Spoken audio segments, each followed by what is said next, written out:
Before the Sonny's equipment, we were having a lot of issues with maintenance and having to get it serviced. Every month something was going wrong. So it was time to just upgrade to a system we could depend on.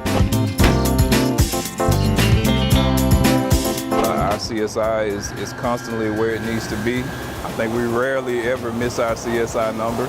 It's increased our volume a lot. We're having to deal with visitors on a day-to-day basis, but we like it. It gives us an opportunity to serve them so they can see how we work and gives us a chance to impress them. Before the Sonny's equipment, had a few issues with the equipment breaking down, a lot of maintenance having to be done here and there.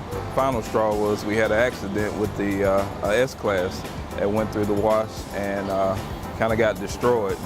Definitely keeping up with the volume. Every year we're getting busier and busier, so it was, we needed a car wash we could depend on. Yeah, very happy, and you can tell by our CSI numbers. Our numbers are steadily, where they need to be, and we're very proud of that.